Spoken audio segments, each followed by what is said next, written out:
বড় অনেক লেকচার আমরা দিচ্ছি ঠিকই, বাস্তবতা আসছে না, বাস্তবতা আসছে না। বাস্তবতা হচ্ছে এমন যে আমাদের একজন উপদেষ্টা সাহেব বসে আছেন, তার সামনে দাঁড়িয়ে আলোচনা যিনি করছেন, বক্তব্য যিনি দিচ্ছেন, উচিত ছিল তাকে বসিয়ে মাইক্রোফোন দেয়া আর তার দাঁড়িয়ে আলোচনা শোনা। উচিত ছিল সেই ওস্তাদকে মাইক্রোফোন দিয়ে বসতে বলা এবং তার উচিত ছিল দাঁড়িয়ে থেকে তার কথা শোনা। বাস্তবতা হচ্ছে যে আমরা সোশ্যাল, রাজনৈতিক, অর্থনৈতিক বিভিন্ন জায়গায় এখন পর্যন্ত ওই শক্তি অর্জন করতে পারি নাই যে শক্তি ওমর রাদিয়াল্লাহু আনহুর সময় আমাদের ছিল। এটা তো বাস্তবতা। কিন্তু মাঠে ময়দানে আমাদের কথা হচ্ছে মাশাআল্লাহ, অনেক বড় বড় কথা আমরা বলছি, অনেক সময় শোডাউন করে জনবল দিয়ে বা স্লোগান দিয়ে মনে করছি যে আমরা অনেক কিছু করে ফেলেছি, কিন্তু বাস্তবতাটা এমন না। বাস্তবতা অনেক অনেক অনেক বেশি খারাপ, যেটা আমরা চাই এই খারাপ অবস্থাটা দূর হোক। এই জন্যে আলোচনাগুলো আসা উচিত। বাস্তবতা হচ্ছে আবেগ দিয়ে দিন প্রতিষ্ঠা হবে না। আবেগের দরকার আছে, তবে আবেগের উপরে বিবেককে স্থান দিতে হবে এবং খুব ডিপ্লোম্যাটিক হতে হবে, বাস্তবতা বুঝতে হবে, প্রজ্ঞা হিকমার সাথে আমাদেরকে আগাতে হবে। অনেক সময় মনে হচ্ছে আমাদের সংখ্যা অনেক, কোটি কোটি, 12 কোটি 14 কোটি। আসল যুদ্ধক্ষেত্রেই দেখা যাবে আসলে আমাদের সংখ্যা আসলেই কত। ঠিক আছে, তো মূল জায়গায় আসি। আবার আমি একটু ভিতরে চলে যাচ্ছি যে আমরা যদি একটা কাজকে ইবাদত মনে করি, সেই কাজটা ইবাদত হিসেবে গণ্য হওয়ার জন্যও 3টা শর্ত আমাকে পূরণ করতে হচ্ছে। আল্লাহ পাকের সন্তুষ্টির জন্যে, 2 হচ্ছে সেই কাজটা করতে গিয়ে, আমার ইবাদত করতে গিয়ে আমার রিজিকটা অবশ্যই হালাল হতে হবে। এই দুটোতেই আমরা আটকে গেছি। কিন্তু কারাগারে আমাদের ওলামায়ে কেরামগণ বসেছিলেন, তারা আলোচনা করছিলেন যে আমরা সবাই এক সেলে বসে আছি, আসলে কি সমস্যা, সবাই সমস্যা নিয়ে মোজাকারা করছেন আর কি। সমস্যাটা কি হলো? তো নাম বলতে চাচ্ছি না, আমাদের অনেক শ্রদ্ধেয় ওলামায়ে কেরাম তাদের অনেকেই বলেছিলেন যে মনে হয় ইখলাস ঠিক নাই, মনে হয় ইখলাস ঠিক নাই। হ্যাঁ, যদি ইখলাস ঠিক না থাকে কাজে বরকত আসবে। ইখলাস কি?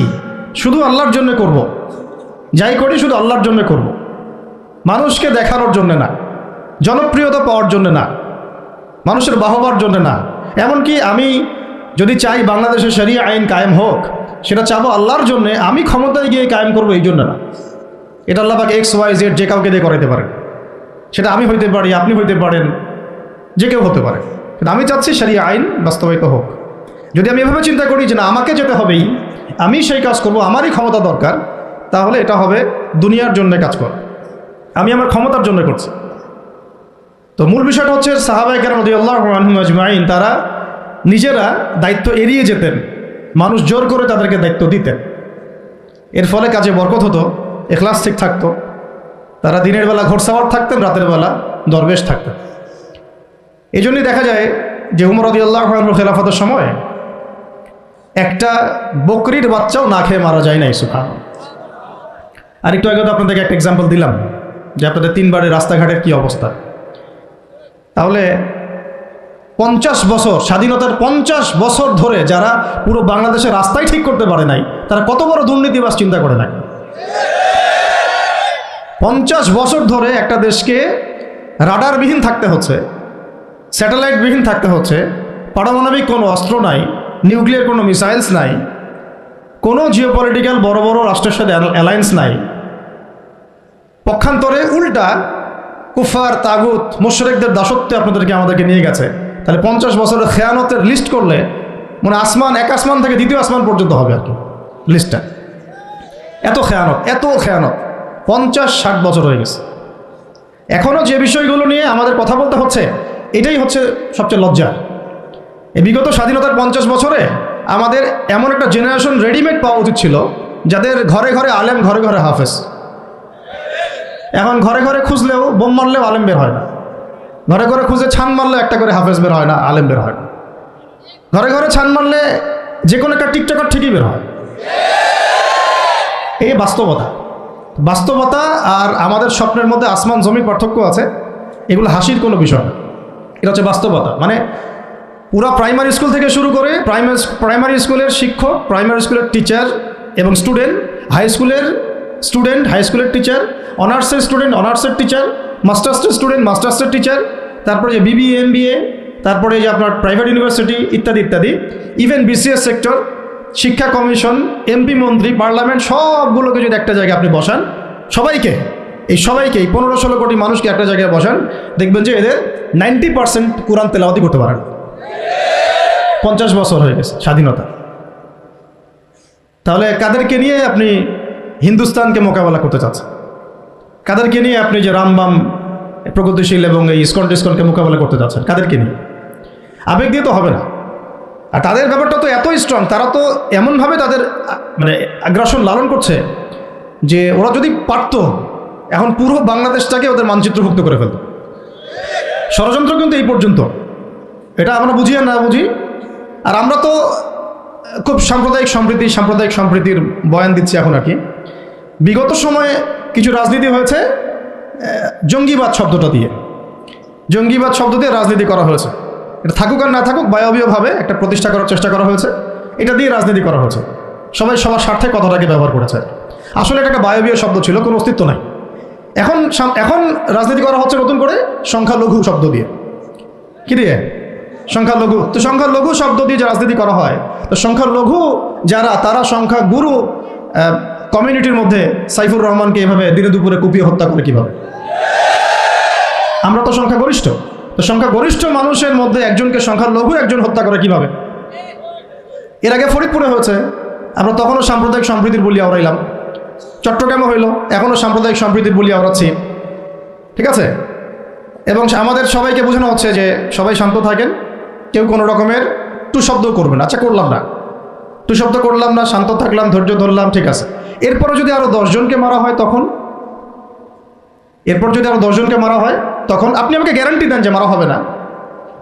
আপনারা আমাদেরকে গ্যারান্টি দেন যে মারা হবে না? যদি মারা হয় তখন? আপনি বলছেন মারা হবে না ইনশাআল্লাহ, ঠিক আছে। যদি মারা হয় তখন?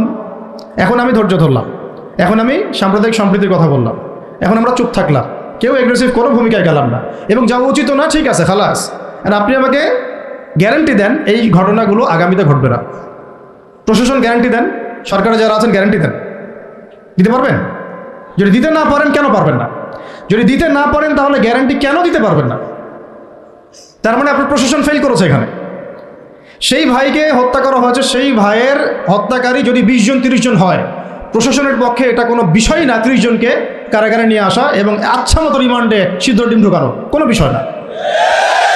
রিমান্ডে ওলামায়ে কেরামের পা ভেঙে দিতে পারেন, তাহলে এটা কেন পারছেন না? তাহলে আপনারা আসলে আমাদেরকে কানাকে মক্কা দেখাচ্ছেন, আপনারা কানাকে মক্কা দেখাচ্ছেন, এই তো। এখন যদি গ্যারান্টি না দিতে পারেন, তার মানে এই সমস্যাটা থাকতে পারে। গ্যারান্টি না দিতে পারার অর্থই হচ্ছে আপনি নিজেই ভয় পাচ্ছেন, নিজেই আপনি শিওর না যে সমস্যাটা আসবে কিনা। কারণ আপনি জানেন যে আমি সমস্যাটাকে ডিল করতে পারি নাই, আসতেও পারে, এই জন্য আমি গ্যারান্টি দিতে পারছি না। আমাদের উপদেষ্টাদেরকে বলেন গ্যারান্টি দিতে যে এরকম ঘটনা আগামী তার কখনো ঘটবে না। আমরা তো সবাই শান্ত আছি, কেউ তো একটা টোকাও পর্যন্ত দেয়নি, কাউকে দিয়েছেন? আচ্ছা, ঠিক আছে। আবার আমি প্রশ্ন করছি, যদি গ্যারান্টি না দিতে পারে এবং না দিতে পারাটাই তাদের ব্যর্থতা, এবং এর যদি উপযুক্ত বিচার তারা করতে না পারে, না করতে পারাটাই ব্যর্থতা সংখ্যাগরিষ্ঠ মুসলিম রাষ্ট্রে, তাহলে এই ঘটনা যদি আগামী 1 বছরে 2 বছরে 5 বছরে আবারও রিপিটেড হয় এবং একজনের জায়গায় 3 জন 4 জন 5 জন 10 জন পর্যন্ত পৌঁছায়, তখন আপনাদের ভাষাটা কি হবে? তখন আপনারা কি ভাষায় কথা বলবেন আর আমাদেরকে কি বুঝাবেন? এটা আমার প্রশ্ন। আরও প্রশ্ন আছে, সাইফুর রহমান যদি আপনার ছেলে হইতো তাহলে কি হতো? সাইফুর রহমান যদি আমাদের উপদেষ্টাদের কেউ হতো তাহলে কি হতো? সাইফুর রহমান যদি আমাদের যে ওলামায়ে কেরামগণ, শ্রদ্ধার সাথেই বলছি, বিনয়ের সাথে, আপনাদের যদি ছেলে হতো আপনারা কি সেম কথা বলতেন কিনা? সাইফুর রহমান যদি আপনার মেয়ের জামাই হতো তাহলে আপনি সেম কথা বলতেন কিনা? এই জায়গাগুলোতে অনেক গ্যাপস আছে। আমাদের এত স্বার্থপর চিন্তা চেতনা যে আমার তো আর নিজের ছেলে মরে নাই, আমার তো আর নিজের ভাইকে মারা হয় নাই, আপনি তো তাকে আপনার ভাই মনে করতে পারছেন না। এখন পর্যন্ত আপনি সাইফুর রহমানকে আপনার ভাই মনে করতে পারেন নাই। সবাই চুপ। আর আমাদের কিছু সুরসুরি মানহাজের কিছু মানুষ আছে, সুরসুরি আর গিরগিটি মানহাজ, মানে তাগুতের নাম এক্স হইলেও তার পক্ষে, ওয়াই হইলেও তার পক্ষে, জেড হইলেও তারই পক্ষে, সবসময় চুপ। একদম সুরসুরি মার্কা ঠান্ডা ঠান্ডা মানহাজ মানুষকে দেওয়া হয় এবং তারা একটু জনপ্রিয়, এই কারণে জনগণও চুপ হয়ে যায়। তাদের একটা স্ট্যাটাস দেখে মানুষ চুপ। আমার তো আকাবির, আমার তো অমুক, আমার স্কলার এই বলছে, আমার শায়েক এই বলছে, বাস আমি চুপ। আপনি তো নিজের চিন্তাটাকে বিক্রি করে দিয়েছেন মানুষের কাছে, নিজের চিন্তাটাকে আপনি বিক্রি করে দিয়েছেন। একজন সেলিব্রিটি স্কলার এসে একটা স্ট্যাটাস দিল যে সবাই শান্ত থাকেন, কেউ কোনো কথা বলবেন না। কেন কথা বলবো না আমি? শান্ত থাকেন বলার আগে আপনার বলা উচিত ছিল যে আমার ভাইকে এভাবে মারা হয়েছে, আমি এর তীব্র নিন্দা জানাই এবং এর বিচার আমি দাবি করি, তারপরে আপনি বলতে পারতেন আপনারা শান্ত থাকেন, আমরা বিষয়টা ডিল করছি। এই যে ব্রেন ওয়াশ, এই যে আমাদের একটা জজবাকে এভাবে দমন করে দেওয়া হচ্ছে, এর ফলাফল কিন্তু আপনাদেরকে ভোগ করতে হবে। আচ্ছা ঠিক আছে, 10 জন মারা হলো, চুপ করে থাকেন, ভালো কথা। আরও 100 জন মারা হলে তখনই কি চুপ করে থাকবেন? যদি একটা জেলার উপর আক্রমণ হয় তখনই কি চুপ করে থাকবেন? আপনারা শয়তান থেকে পালাতে চাচ্ছেন, কিন্তু শয়তান তো আপনাকে ছাড়বে না। আপনি কিছু বলেন আর নাই বলেন, আমি বলছি না এখনই বলেন, আমি বলছি আপনি এই হত্যার উপযুক্ত বিচার আমাদের সামনে নিশ্চিত করেন। জাতির সামনে এই 20-30 জন লোককে হাজির করে প্রকাশ্যে ফাঁসি দিয়ে দেখান যে হ্যাঁ আমরা সাইফুর রহমানের পক্ষে আছি। কিছুই করতে পারেন নাই পর্যন্ত, আপনারা কিছুই করতে পারেন নাই। ফরিদপুরের ঘটনা কিছু করতে পারেন নাই। এরকম ঘটনা বিচ্ছিন্ন না, এরকম ঘটনা বাংলাদেশের লাস্ট 5 বছরে এবং বিগত 15 বছরে অনেকগুলো হয়েছে। কিছু ঘটনা আমরা জেনেছি, কিছু ঘটনা আমরা জানি না, বেশিরভাগই আমরা জানি না। তো এই যে সমস্যাগুলো আমি সিরাত থেকে কেন বলছি, কারণ সিরাতে আপনাকে এগুলো সমাধান দিবে। আর এই বিষয়টা আমাকে খুব পীড়া দিচ্ছে ভিতর থেকে, যেটা আমাদের আচরণ, আমরা যে এত বেশি মানে দাসত্বের একটা ইয়াতে চলে আসছি, মেজাজটা আমাদের দাসত্বের মতো চলে আসছে। আমরা শত্রুর চোখে চোখ রেখে কথাই বলতে পারি না। শত্রুর চোখে চোখ রেখে কথা না বললে তো সে আমাকে দাম দিবে না। কই, সে তো চায়নার সাথে এসব ডিল করতে পারে না, সে তো ইভেন পাকিস্তানের সাথেও তো পারে না। পাকিস্তানে কি খুব মুসলিমদের ঐক্য আছে নাকি? না, নাই তো। ওর ইন্টারনাল অবস্থা তো আমাদের চেয়ে অনেক সময় খারাপ। কয়েকটা পারমাণবিক বোম আছে, এই কারণে তার দিকে তাকাতে পারে না। স্বাধীনতার 50 বছরে কয়টা মিসাইল তৈরি করলেন? একটাও তো তৈরি করার ফিকির করলেন না। তাহলে বিগত 50 বছরের ইতিহাস যদি আমরা ঘাঁটি, তাহলে দেখব যে যত রকমের মানব রচিত তন্ত্রমন্ত্র আছে, এই তথাকথিত গণতন্ত্রই বলেন, আর এই জাতীয়তাবাদের কথাই বলেন, আর এই তথাকথিত ধর্মনিরপেক্ষতাবাদ, আর এই কমিউনিজম, যা আছে সব ফেল করেছে। পশ্চিমা সব মতবাদ এখানে এমনভাবে ফেল করেছে যেটা ইতিহাসে বিরল। তাহলে একটা মাত্র পথ আপনাদের সামনে এখন খোলা আছে, যেই পথ দিয়ে এই সমস্ত সমস্যার সলিউশন আনা সম্ভব। সেই পথটাই হচ্ছে ওই যে লেখা আছে, সিরার আলোকে উম্মার সংকট নিরসন কর। ওই সিরাতের আলোকে যদি উম্মার সংকট নিরসন করতে না পারি, আর কোনো রাস্তা আমাদের সামনে খোলা নাই। দিন কায়েমের শর্ত 3টা বলেছেন না? 3 নম্বর শর্তটাই হচ্ছে এটা যদি ইবাদত হয়, দিন কায়েম যদি একটা ইবাদত হয়ে থাকে, তাহলে সেই ইবাদত কবুল হবে শুধু একজন ব্যক্তির তরিকায়। কার তরিকায়? মুহাম্মদ রাসূলুল্লাহ সাল্লাল্লাহু আলাইহি ওয়াসাল্লামের তরিকায়। ইবাদত হতে হবে এক আল্লাহর জন্যে, হালাল রিজিক থাকতে হবে, এবং তরিকা হতে হবে কার? মুহাম্মদ রাসূলুল্লাহ সাল্লাল্লাহু আলাইহি ওয়াসাল্লাম। তো মুহাম্মদ সাল্লাল্লাহু আলাইহি ওয়াসাল্লামের তরিকাই হচ্ছে সিরাত, যেটার মধ্য দিয়ে আমরা দিন কায়েম করবো ইনশাআল্লাহ। আর কোনো রাস্তা খোলা নাই। যত তন্ত্রমন্ত্র নিয়ে আসো, যত তন্ত্রমন্ত্র, এখন তো 4টা-5টা আছে, আরও যদি নতুন কোনো তন্ত্রমন্ত্র নিয়ে আসে, তারপরেও এই জাতির মুক্তির কোনো পথ নাই সিরাত ছাড়া। এখন আমাদেরকে আগে সিরাত পড়তে হবে ভাই, সবাইকে আগে সিরাতটা পড়তে হবে। সিরাত পড়লে পরে আপনারা বুঝতে পারবেন যে ইনশাআল্লাহ তাআলা কোন পথে আমাদেরকে হাঁটতে হবে। এখানে টপিক অনেক ডিপ দেওয়া হয়েছে, অত ডিপে গেলে আমাদের সারা রাত চলে যাবে। আমি শুধু ভাষা কয়েকটা পয়েন্ট বলতেছি, একটু মনোযোগ দেন। নবী সাল্লাল্লাহু আলাইহি ওয়াসাল্লাম যখন থেকে কাজ শুরু করেছেন, কাজ বলতে আমি দাওয়াতের কাজ বোঝাচ্ছি, তখনকার সমাজটা কিন্তু আমাদের মতো এতটাও মানে কমফোর্টেবল ছিল না। একটা অমুসলিম রাষ্ট্রে তিনি দাওয়াতের কাজ শুরু করেছেন। মক্কা কি ছিল? একটা মুসলিম রাষ্ট্র না অমুসলিম রাষ্ট্র? অমুসলিম একটা রাষ্ট্রে তিনি অ্যাজ এ নবী তার দাওয়াতের কাজ শুরু করেছেন। সুবহানাল্লাহ। এবং তিনি সেই রাষ্ট্রের একজন পরিচিত ব্যক্তিত্ব, যাকে আস-সাদিক আল-আমিন বলে ডাকা হয়, যার আগেও কোনো গুনাহ নাই, পরেও কোনো গুনাহ নাই।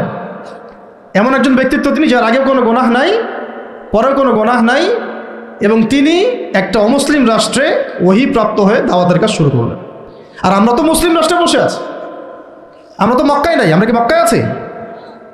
আমরা তো মক্কায় নাই। যদি মক্কায় না থাকি, তাহলে এরকম নতজানু পররাষ্ট্রনীতি কেন? আমরা যদি মক্কার মতো পরিবেশে না থাকি, তাহলে এত নতজানু পররাষ্ট্রনীতি কেন? তাহলে ভারতের মধ্যে আমাদের যে মুসলিম ভাইরা আছে, তারা কি করবে? তাহলে ভারতে যে মুসলিম ভাইরা আছে, তারা কি করবে? তারা কি ওদের পা ধরে ইয়া করবে, সালাম করবে? হিন্দুদের পা ধরে সালাম করবে? বলেন তো। আমরা তো একটা মুসলিম রাষ্ট্রে আছি, তো মুসলিম রাষ্ট্রে থাকতে এত নতজানু পররাষ্ট্রনীতি কেন? এত দাসত্বের শৃঙ্খল কেন? তো তিনি দাওয়াতের কাজ শুরু করেছেন প্রথম কি দিয়ে, এটা একটা ফ্যাক্ট। আমরা আসলে আলোচনাগুলো আপনাদের চাইতে তাদের শোনা দরকার, যারা আলোচনা যারা করে আর কি। মানে আমি চাই বেশি বেশি তাদের সাথে কনভারসেশন করতে যারা উম্মাকে নিয়ে ফিকির করেন, কোন দাওয়াতের কাজ করতে চান, বা মুআল্লিম বা আলেম বা হাফেজ, তাদের সাথে কথা বলা দরকার। তাদেরকে আগে বোঝানো দরকার বিষয়গুলো। অনেকেই বুঝেন না। অনেকে বায়াবিও দাওয়াতি কাজ করছেন উইদাউট এনি প্ল্যাটফর্ম। অনেকে দাওয়াতি কাজ করছেন উইদাউট এনি কানেকশন উইথ ওলামা। আলেমদের সাথে কোনো কানেকশন নেই, দাওয়াতের কাজ করতে আসেন, একটা বায়াবিও প্ল্যাটফর্ম ক্রিয়েট করে রাখতেছেন। তো আমাদেরকে আগে তাদের সাথে কথাবার্তা বলা দরকার যে মৌলিকভাবে আমরা আসলে কীভাবে আগাবো আর কি। প্র্যাকটিক্যাল কথায় আসেন। এই যে আমরা এতগুলো কথা বলছি না, আমি আপনাদেরকে পুরা পথ পদ্ধতি এখানে গিলায় খাওয়াই দিতে পারবো, কিন্তু বিশ্বাস করেন গিলে খাওয়ার পরে আপনি কিছু করতে পারবেন। কেন পারবেন না? আপনার কোনো অ্যাসোসিয়েশন নাই, কোনো ফাউন্ডেশন নাই, কোনো সংগঠন নাই, কোনো রাজনৈতিক ক্ষমতা নাই, কোনো রাজনৈতিক দলও নাই, রাজনৈতিক কোনো অ্যাপ্রোচও নাই। কিন্তু একটা সেকুলার রাজনৈতিক দল আপনার চেয়ে ভালো ফিল্ড ওয়ার্ক করতে পারবে, কারণ তার চেইন অফ কমান্ড আছে।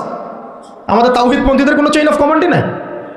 বলে আসতেছি বিগত 5 বছর 10 বছর থেকে একই বয়ান, মাথায় ঢুকে না জিনিসটা। চেইন অফ কমান্ড বলে একটা কিছু আছে, যেখানে একজন আমির নাই, যেখানে একজন ইমারা নাই, একটা আমির নাই, আসসামউ ওয়া তাআ নাই, বায়আ নাই, যেখানে শুনলাম মানলাম আনুগত্য করলাম, আমির মামুর জামা ইমারা এগুলো নাই, সেখানে তো চেইন অফ কমান্ড আসবে না। তাবলিগ জামাত কাজ করছে না? করছে কি না? একটা শুরা পর্ষদ আছে না, শুরায় নেজামি আছে না, আমির আছে না, কাজ করতেছে, ফলাফল পাচ্ছে মাশাআল্লাহ। জামাত ইসলাম কাজ করছে না? একটা চেইন অফ কমান্ড আছে, প্রত্যেকটা জেলায় জেলায় শাখা আছে, তারা তাদের উপরের লেভেল থেকে কোনো ডিরেকশন আসলে সেটাকে রুট লেভেলে বাস্তবায়ন করছে। তারপরে ধরেন যে ইভেন এই যে আওয়ামী লীগ চলে গেল, তার একটা চেইন অফ কমান্ড ছিল না? ছিল কি না? উপরে যে বলতো জঙ্গি, নিচের ওই ব্যক্তিও বলতো হ্যাঁ এই জঙ্গি, এমন একটা চেইন অফ কমান্ড ওদের ছিল না? এখন বিএনপি যারা রাজনীতি করতেছে ওদের নাই? আছে। এখন আপনি বলেন যে ইসলামপন্থীদের রাজনৈতিক দল কয়টা? একটা আছে আমাদের শাসনতন্ত্র, একটা হচ্ছে হেফাজতে ইসলাম। আর কি, হেফাজতে ইসলাম তো আসলে কোনো রাজনৈতিক ব্যাকগ্রাউন্ড থেকে আসে না, এটা এসেছে, আপনারা তো জানেন হিস্ট্রি, কোন প্রেক্ষাপটে এটা তৈরি হয়েছে, শাপলা চত্বরের ঘটনা, তাই না? আর জামাত ইসলাম। আর কথা হচ্ছে যে আমাদের তো মানে পৃথক পৃথক প্ল্যাটফর্মগুলোর মধ্যে একটা ঐক্যবদ্ধ সমন্বয় সবার আগে দরকার, তারপরে আমাদের একটা বৃহত্তর চেইন অফ কমান্ড দরকার। তখন কি হতো যে উপর থেকে একটা কিছু ছেড়ে দিলে একদম নিচ পর্যন্ত আসতে সময় লাগতো। এখন এগুলোর বাইরে আবার যারা চান যে না কোরআন এবং হাদিস, ইসলামী ইমারা শরিয়া এগুলো বাস্তবায়ন হবে, দাওয়াতের সাথে সাথে জিহাদ থাকতে হবে, এবং আমরা কোনো গণতন্ত্র সেকুলারিজম এইসব পশ্চিমা আদর্শে যাব না, তারা ফেসবুকে বায়োবিও ঘুরে বেড়াচ্ছেন। সব ফেসবুকে বায়োবিও ঘুরে বেড়াচ্ছেন, ইউটিউবে ইন্ডিভিজুয়ালি কাজ করছেন, সবার নিজস্ব স্বতন্ত্র মার্কাস, মাকতাবা ইত্যাদি। কোনো সমন্বিত প্রয়াস নাই। এইভাবে তো হবে না। এইভাবে কি হবে? সর্বোচ্চ এককভাবে কিছু দাওয়াত দেওয়া যাবে। কিন্তু নবী সাল্লাল্লাহু আলাইহি ওয়াসাল্লাম ওহী প্রাপ্ত হওয়ার পরেই দাওয়াতের যে কাজ শুরু করলেন, এটাই চেইন অফ কমান্ড। সুবহানাল্লাহ। একটা জামাআর মধ্যে তিনি সবাইকে নিয়ে আসছেন।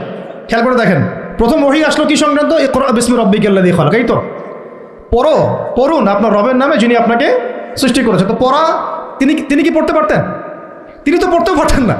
তিনি তো বলছিলেন যে মা আনা বিকারি, আমি তো পড়তে জানি না, তারপরে তাকেই পড়তে বলা হচ্ছে। আপনি পড়ুন, কারণ এই জ্ঞানতাত্ত্বিক রেভলিউশন ব্যতীত সমাজ সংস্কার সম্ভব না। এখন আমরা সমাজ সংস্কার সবাই করতে চাচ্ছি, কম বেশি সবার জায়গা থেকে, পড়াশোনা কেউ করতে চায় না।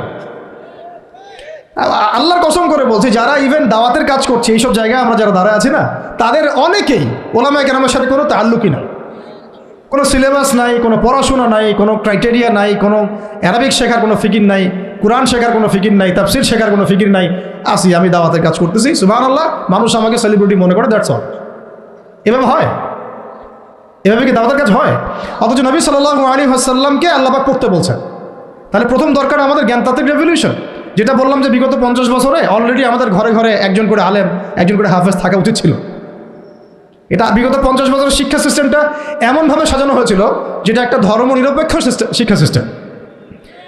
এটা এই যে একটা ছেলে বসে আছে 30 বছর বয়স, ওর তো অধিকার ছিল যে সে এসএসসি এইচএসসি অনার্স মাস্টার্স লেভেলে এসে কোরআনের অর্থ করার যোগ্যতা অর্জন করবে। এটা তার রাইটস ছিল অ্যাজ এ মুসলিম কান্ট্রির একজন সিভিলিয়ান হিসেবে। তার রাইটস ছিল এটা যে আমি একজন মুসলিম কান্ট্রির সিভিলিয়ান, আমার রাইটস আছে স্কুলে গিয়ে কোরআন শেখার, কলেজে গিয়ে কোরআনের তাফসির শেখার, অনার্স লেভেলে গিয়ে হাদিস পড়তে শেখার, হাদিসের মোতাআলা করার।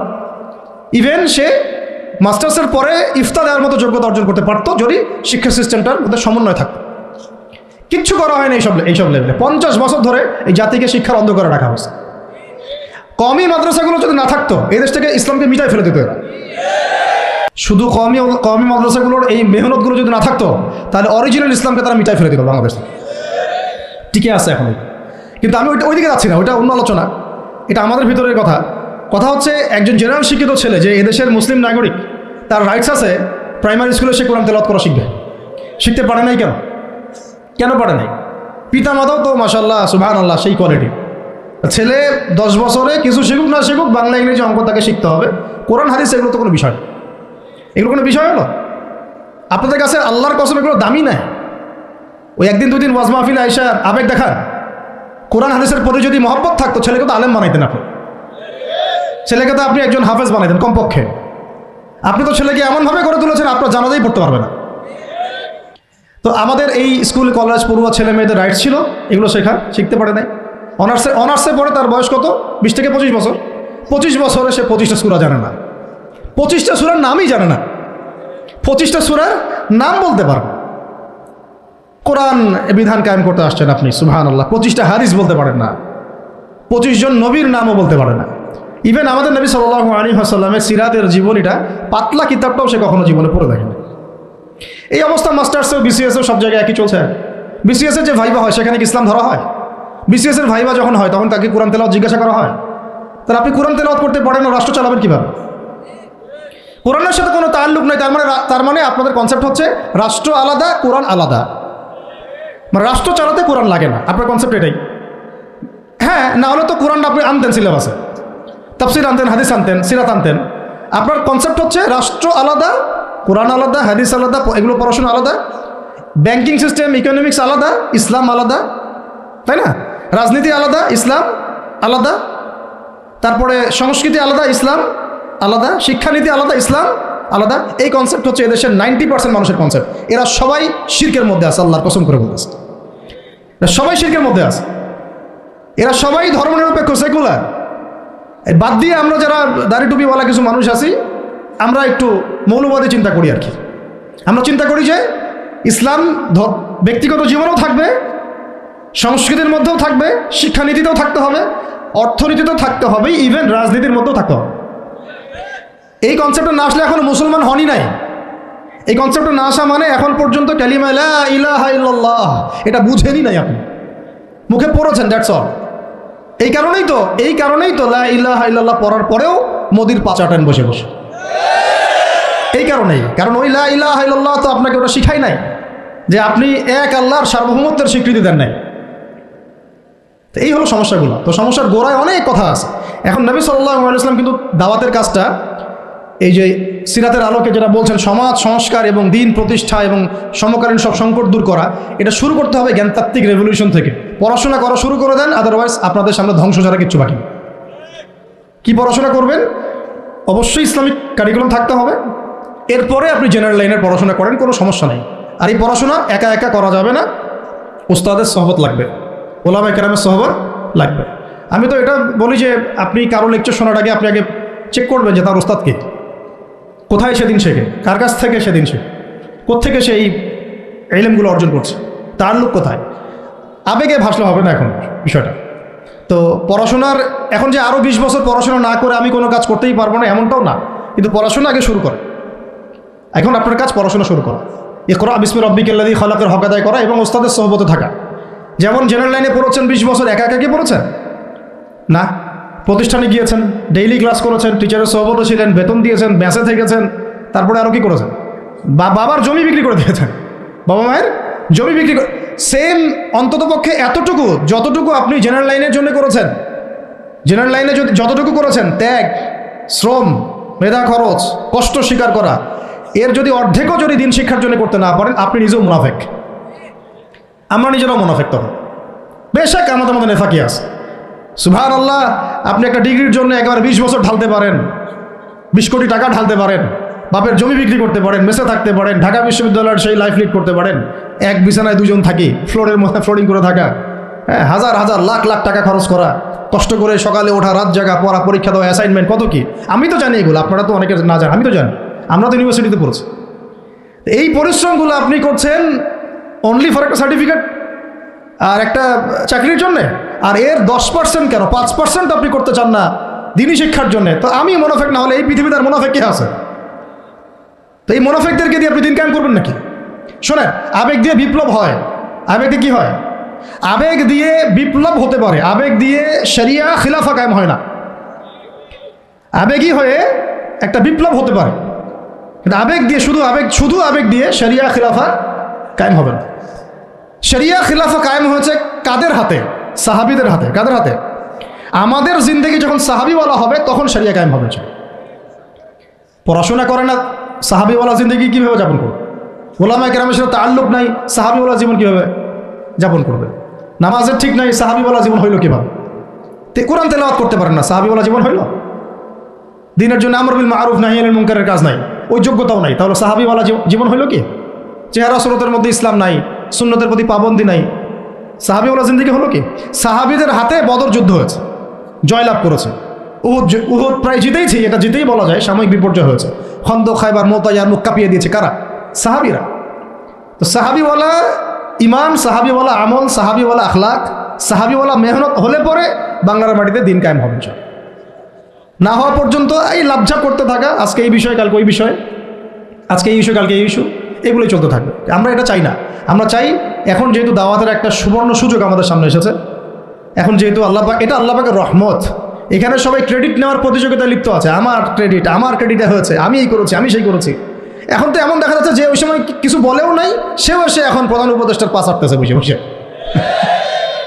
কি সুবহানাল্লাহ! মানে রক্ত দিল এক ভাই, মানে বছরের পর বছর কারাগারে পচে মরল একদল, বছরের পর বছর, দিনের পর দিন, মাসের পর মাস আয়না ঘরে ধুকে ধুকে মরল আর একদল। ঠিক আছে, বললাম তখন থেকে বের হলে কেউ সুস্থ থাকে না। বছরের পর বছর মামলা মোকদ্দমা হচ্ছে একদল, এক একজনের ঘাড়ে 3টা 4টা 5টা 10টা 20টা করে মামলা। হ্যাঁ, তারপরে বছরের পর বছর এই ফ্যাসিজমের বিরুদ্ধে দাঁড়ানোর কারণে দেশ থেকে বিতাড়িত হয়েছে একদল, হয় নাই? শাপলা চত্বরে রক্ত দিয়েছে আর একদল। তারপরে এই ছাত্র ভাইদের হাজার হাজার পঙ্গু হয়ে পড়ে আছে বিভিন্ন জায়গায় আর একদল, আর শত শত মানুষ রাস্তায় প্রাণ দিল আর একদল, আর উড়ে এসে জুড়ে ক্ষমতায় বসলো আর একদল। সার্কাস চলতেছে। এবং এখন তাদের লেজুর ভিত্তি করতেছে আরেক দল, তাদের লেজুর ভিত্তি করতেছে নতুন আর একটা সম্প্রদায়, নতুন এক প্রাণী। তা চক্ষু লজ্জাও নাই এদের, চক্ষু লজ্জাটুকুও না। এক তাগুত ছিল, সেই তাগুত আল্লাহ বিরোধী কাজ করতো, কিছু ভাই এর প্রতিবাদ করতো, যারা প্রতিবাদ করতো ওদেরকে এরা বলতো খারেজি, এদের মানহাজ ঠিক নাই, আকীদা ঠিক নাই, এরা উগ্র, ইত্যাদি ইত্যাদি। এবং তাদের কারণেই কিন্তু এই ভাইগুলোকে আয়না করে যেতে হয়েছে। এটা খোলামেলা বলে দিলাম, এদের কারণেই এই ভাইদেরকে কোথায় যেতে হয়েছে? আয়না করে যেতে হয়েছে। তারপরে ছাত্র ভাইরা দেখা গেল যে বিপ্লব করে, প্রতিবাদ করে একদম এই সরকার ফেলে দিল। ফেলে দেওয়ার পরে যখন আবার নতুন কেউ আসলো, এই নতুন যারা আসলো তাদের পাচাটা আবার ফরজ হয়ে গেল। তখন হইল ফতোয়া কি? সরকারের আনুগত্য করা ফরজ। এই চলতেছে। ইসলাম শিখতেছেন এদের কাছ থেকে আপনারা অনেকেই। যাক, আমি এগুলো বলতে গেলে একটু হাইপার হয়ে যায়, আল্লাহ পাক মাফ করেন। আস্তাগফিরুল্লাহ আল্লাযী লা ইলাহা ইল্লা হুয়াল হাইয়ুল কাইয়্যুম ওয়া আতুবু ইলাইহি। মূল পয়েন্টে আসি, অনেক লম্বা আলোচনা করতে পারবো না। এই শুরুটা করবেন কোত্থেকে বলেন? না, শুরুটা করবেন একবার ইখলাস ঠিক রাখা। দিন কায়েম করবো সিরাতের পদ্ধতিতে। অন্য কোনো পদ্ধতি আছে? আব্রাহাম লিঙ্কনের পদ্ধতি চলবে? কার্ল মার্কসের পদ্ধতি চলবে? ওই চীনের মাও সেতুংয়ের পদ্ধতি চলবে? ওই ইতালির মুসোলিনির পদ্ধতি চলবে? কার পদ্ধতিতে দিন কায়েম করবো? একমাত্র মুহাম্মদ রাসূলুল্লাহ সাল্লাল্লাহু আলাইহি ওয়াসাল্লামের শেখানো সিরাতের সুন্নতেই আগাতে হবে। এখন আগাতে গিয়ে প্রথম কাজ আপনার আমার কি? ইখলাস ঠিক রাখা, রিজিক হালাল করা, নবীর তরিকা ফলো করা, তারপরে দ্বীনের ইলম অর্জন করা। একা একা ইলম অর্জন করবেন? ওলামায়ে কেরাম খুঁজে বের করবেন। ওলামায়ে কেরাম সব জায়গাতেই আছে, আলহামদুলিল্লাহ, এটা আমাদের সৌভাগ্য। আর আপনি দেখবেন যে কারা নিজেদেরকে জাহির করে না, মুহাক্কিক ওলামায়ে কেরাম নিজেকে জাহির করেন না। হকপন্থী ওলামায়ে কেরাম যারা, তারা নিজেদেরকে এভাবে জাহির করেন না, ইজহার করেন না যে আমি এত বড় পণ্ডিত, আসো আমার কাছে, এইভাবে তারা কথা বলেন না। তা বরং তারা নিজেদেরকে আড়াল করে চলেন, তারা বিনয়ী হন। এবং আপনারা দেখবেন না যে আহলে ফেসবুক ও জামায়াতের মধ্যে কার পপুলারিটি বেশি, এইটা দেখতে যাবেন না। আপনারা দেখতে যাবেন বড় বড় ওলামায়ে কেরাম কার পিছনে ছোটেন। মুহাক্কিক আলেম খুঁজবেন কিভাবে? আপনি দেখবেন না যে অমুক ভাই তমুক ভাই, আমাদের এই ভাইরা কার পিছনে ছোটে, বরং আপনি দেখবেন যে হ্যাঁ, বড় বড় ওলামায়ে কেরামগণ কার পিছনে ছোটেন, এবং সেই মূল উৎস থেকে জ্ঞান অর্জন করার চেষ্টা করবেন। ইনশাআল্লাহ তৌফিক দান করেন, আমিন। এটা ছাড়া আপনারা জ্ঞান অর্জন হবে না, এবং জ্ঞানের সাথে যে আদব সেটাও শিখতে পারবেন না, আদবের সাথে তাল্লুক হচ্ছে তাসাউফের সেটাও শিখতে পারবেন না, এবং তাসকিয়া এই তাসকিয়া অর্জন হবে না। আল্লাহ পাক আমাদেরকে তাসকিয়া অর্জন করে তৌফিক দান করুন। ইলম শিখবো, তারপরে কাজ হচ্ছে আমাদের আমল বাড়িয়ে দেওয়া। আল্লাহ নবী সাল্লাল্লাহু আলাইহি ওয়াসাল্লাম সাহাবায়ে কেরামকে শুধু জ্ঞান শিখতেন নাকি আমলও করতেন? সবচেয়ে বেশি পরহেজগার ব্যক্তি কে এই উম্মতের মধ্যে বলেন? আমাদের নবী সাল্লাল্লাহু আলাইহি ওয়াসাল্লাম। হ্যাঁ, তিনি তো অবশ্যই। তারপরে আবু বকর রাদিয়াল্লাহু আনহু, ওমর ইবনুল খাত্তাব, আলী ইবনে আবি তালেব, ওসমান বিন আফফান রাদিয়াল্লাহু আনহু আজমাইন, প্রত্যেক সাহাবী। তো সাহাবীদের আমল একটু দেখেন, সারাদিন রাত তারা কেমন কি করতেন, কিভাবে কাটাতেন। আমরা আমাদের দিনের একটা বড় অংশ অপচয় করে নষ্ট করি। তারা সময় নষ্ট করতেন না, বরং তারা প্রত্যেকটা সময়কে কাজে লাগাতেন। প্রত্যেক দিন একদিন ওই হাদিসটা আপনারা তো জানেন, একদিন নবী সাল্লাল্লাহু আলাইহি ওয়াসাল্লাম বললেন, আজকে জামাতের সাথে নামাজগুলো পড়েছে কে? আবু বকর রাদিয়াল্লাহু আনহু হাত তুললেন, আমি পড়েছি। আজকে সদকা করেছে কে? আমি। আজকে সওম রেখেছে কে? আমি। আজকে জানাজায় শরীক হয়েছে কে? আমি। এরকম অনেকগুলো আমলের কথা নবীজি বলেন, সবগুলোই দেখা গেল আবু বকর রাদিয়াল্লাহু আনহু করেছেন। সুবহানাল্লাহ, একদিনে সব আমল। এভাবে তারা দিন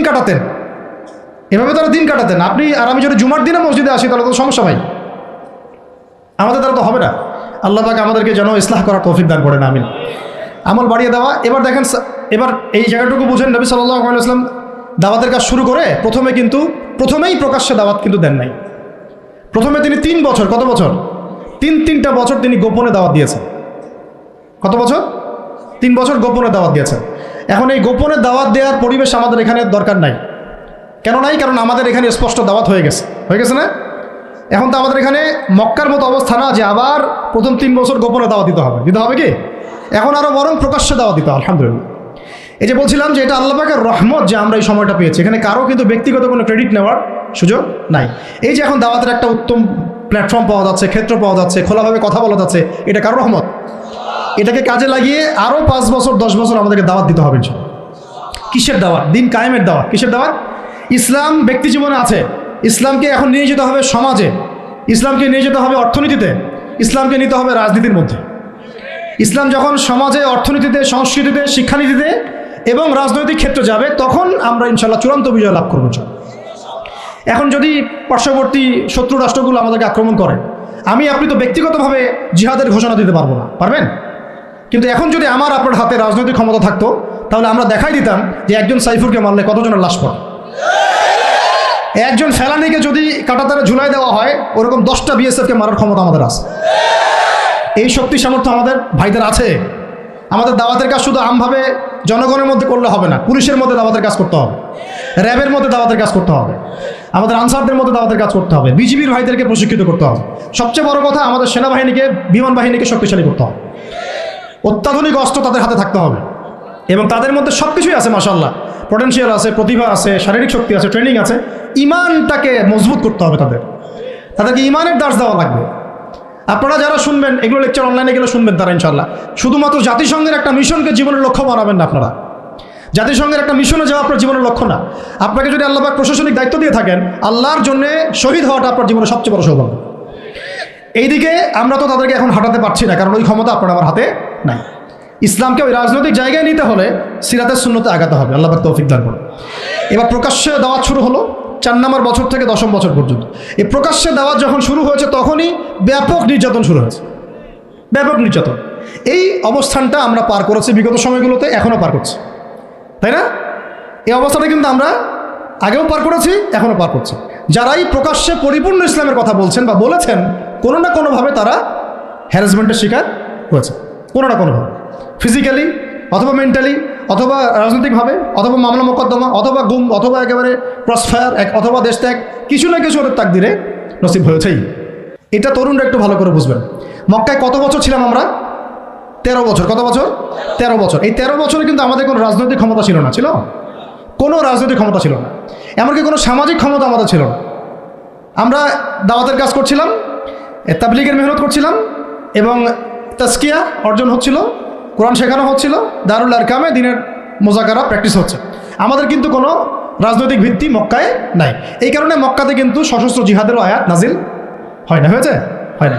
মদিনায়, এখন মদিনা থেকে যখন 6 জন যুবক আসলেন, এই 6 জন যুবকের নেতার নাম আসাদ বিন জুরারাহ রাদিয়াল্লাহু আনহু। তো তিনি এসে যখন বায়াত করছেন নবীর কাছে, তিনি আগে থেকে জানতেন যে শেষ জামানায় একজন নবী আসবে। কি আসবে? ঠিক আমরা এখন যেমন জানি যে শেষ জামানায় একজন নবী আসবেন, তার নাম হচ্ছে ঈসা আলাইহিস সালাম, যার হাতে বাইতুল মুকাদ্দাস বিজয় হবে এবং এই জায়গায় তিনি ইসলামী খেলাফত কায়েম করবেন, যিনি মাসিহুদ দাজ্জালকে হত্যা করবেন। তারও আগে যেমন ইমামুল মাহদি আসবেন, এটা আমরা যেমন জানি, ওই 6 জন যুবক আগে থেকে জানতেন যে শেষ জামানায় একজন নবী আসবেন কুরাইশদের সবচেয়ে বড় গোত্র থেকে, এবং যার নাম হবে আহমেদ। কি নাম হবে? এটা তারা কোত্থেকে জানছেন? আগের তাওরাত ইনজিলে লেখা আছে, আগের তাওরাতে ইনজিলে লেখা আছে। এই জন্য আমরা বলি যে শেষ জামানার জ্ঞান অর্জন করাটা খুব জরুরি, না হলে আমরা কখন কি হচ্ছে এটা মোটটা বুঝতে পারবো না। এই পড়াশোনাগুলো আমাদের সিলেবাস থেকে আমরা উঠিয়ে দিয়েছি। আমি খুব দুঃখ পাই একটা জিনিস দেখলে, ইভেন মাদ্রাসা সিলেবাসে দাজ্জাল কেন্দ্রিক কোনো সাবজেক্ট নাই, থাকা দরকার ছিল, কারণ শেষ জামানার সবচেয়ে বড় ফিতনাই তো দাজ্জাল। ওইটা সম্পর্কে আমার আলোচনা দরকার ছিল তো, এবং ওই সংক্রান্ত হাদিসগুলো অনেক মিস্টেরিয়াস, ওগুলোর অনেক ব্যাপার আছে, ব্যাখ্যা বিশ্লেষণ যারা দরকার সবার, আমরা এটা আলোচনা করছি না। আর আপনাদের শিক্ষা সিস্টেমে তো নাই, জেনারেলদের মধ্যে তো নাই, এখানে তো বললাম 25 বছরের সিরাতই নাই। যাই হোক, আল্লাহ পাক যেন এমন শিক্ষানীতি আমাদেরকে প্রণয়ন করার তৌফিক দান করেন, যার মধ্য দিয়ে একজন ব্যক্তি উভয় শিক্ষা শিক্ষিত হবে ইনশাআল্লাহ। এই যে ইয়াসরিবের 6 জন যুবক, তারা যখন ইসলাম কবুল করে চলে গেল, তারা বসে থাকে নাই। যুবকরা এটা ভালো করে শোনেন, তারা ইসলাম কবুল করার পরে কেউ বসে থাকে না, তারা দাওয়াতের কাজ করতে থাকলেন। মদিনায় গিয়ে, কোথায়? মক্কাও অমুসলিম রাষ্ট্র, মদিনাও কি তখন কিন্তু অমুসলিম রাষ্ট্র, তখন কিন্তু সবাই মদিনা ইসলাম কবুল করে নাই। আর আমরা বসে আছি বাংলাদেশে মুসলিম রাষ্ট্রে, তাও দাওয়াতের কাজ নাই। কথা বুঝতে পারছেন? তারা অমুসলিম রাষ্ট্রে নিজের জীবনের ঝুঁকি নিয়ে, তারা তো তখন সবাই কাফের, মুশরিক, তাই না, মূর্তি পূজারী, তাদের মধ্যে দাওয়াতের কাজ করেছে। যেমন ভারত একটা রাষ্ট্র, এটা একেবারে মূর্তি পূজারী রাষ্ট্র, তাই না, গরুর গোবর টোবর খেয়ে বেড়াচ্ছে। তো এইরকম রাষ্ট্রে তারা দাওয়াতের কাজ করেছেন, তাওহীদের কালিমা লা ইলাহা ইল্লাল্লাহর কথা বলেছে। আর আমাদের এই দেশে কথা বলতেই কলিজা কাঁপে। বিষয়টা বুঝতে পারেন, তারা সাহাবীদের সাথে আমাদের কত পার্থক্য, তাই না? তো তারা ওই মদিনায় এবার দাওয়াতের কাজ করতে থাকলেন, আর দাওয়াতের কাজ করতে করতে পরের বছর 12 জনকে ইসলাম কবুল করালেন। কতজন? এবার 12 জন মিলে আবার আসছেন পরের বছর আকাবার বায়াতে। এই 12 জনকে নবী সাল্লাল্লাহু আলাইহি ওয়াসাল্লাম বায়াত করালেন। বায়াত একটা কিন্তু গুরুত্বপূর্ণ বিষয় ইসলাম। আপনি মুখে মুখে একজনকে ভালোবাসেন, হ্যাঁ অমুক আলেমকে আমি খুব ভালোবাসি, অমুক ওস্তাদকে, অমুক শাইখকে আমি খুব ভালোবাসি, কিন্তু আপনি তার হাতে বায়াতবদ্ধ না। এই ভালোবাসা একদিন থাকবে, একদিন নাও থাকতে পারে, ঠিক আছে? কিন্তু আপনি যখন কোনো মুহাক্কিক, কোনো আলেমের কাছে, কোনো বুজুর্গের কাছে, আল্লাহর ওলির কাছে বায়াতবদ্ধ থাকবেন, আপনার জীবনটা একটা গোছানো শৃঙ্খলার মধ্যে থাকবে। তার মাসওয়ারা ছাড়া আপনি ডানে বামে তখন উঠতে পারবেন না। এটা জরুরি জিনিস ছিল, এটা আমরা স্কিপ করেছি। আর এটাকে অনেক কিছু ক্ষেত্রে কিছু ভণ্ড পীর নিয়েছে আর কি, তখন ওটা বিতর্কিত হয়ে গেছে। কিন্তু এটা কিন্তু একটা গুরুত্বপূর্ণ কাজ ছিল। যেমন আপনি কারো হাতে বায়াতবদ্ধ, তার মানে আপনি তাকে আপনার মুরব্বী মানেন। আপনার কি মানেন? মুরব্বী। এই সিলসিলা চলে আসছে রাসূল সাল্লাল্লাহু আলাইহি ওয়াসাল্লাম থেকে। এখন এই 12 জনকে নবীজি বায়াত করালেন। এই 12 জন একটা রিকোয়েস্ট করলো, ইয়া রাসূলুল্লাহ, আমাদের মদিনা একটা উর্বর জায়গা, আপনি যদি আপনার সাহাবীদের মধ্যে একজন যোগ্য সাহাবীকে পাঠাতেন, তাহলে উনি গিয়ে মদিনায় দাওয়াতের কাজ করতো, তাহলে ইসলাম আরও সম্প্রসারিত হতো। এটা কাদের কথা ছিল? এই 12 জনের। তো এবার নবী সাল্লাল্লাহু আলাইহি ওয়াসাল্লাম, সুবহানাল্লাহ, আবু বকর রাদিয়াল্লাহু আনহুকে না, উমর রাদিয়াল্লাহু আনহুকেও না, হামজা রাদিয়াল্লাহু আনহুকেও না, হ্যাঁ আর কে, আব্দুর রহমান বিন আউফ রাদিয়াল্লাহু আনহুকেও না, জান্নাতের সুসংবাদ প্রাপ্ত 10 জন সাহাবীর যে লিস্ট আছে, এই লিস্টের কোনো সাহাবীকে তিনি পাঠালেন না। বরং তিনি একজন ধনীর দুলাল ছিলেন, ইসলামের জন্য সব বিসর্জন দিয়েছেন, এমনভাবে বিসর্জন দিয়েছেন যে তার গায়ে ফসকা পড়ে গিয়েছিল। উহুদ যুদ্ধের দিন তাকে দাফন করা হয়েছে শাহাদাতের পরে, মানে কাফনের 2 টুকরা কাপড় পর্যন্ত পাওয়া যায় নাই। কিন্তু তিনি ছিলেন মক্কার ধনীর দুলাল, যার পারফিউমের গন্ধ মানে এক রাস্তা দিয়ে হাঁটলে ওই রাস্তা সবাই পেত যে হ্যাঁ এটা ওই ব্যক্তির পারফিউমের।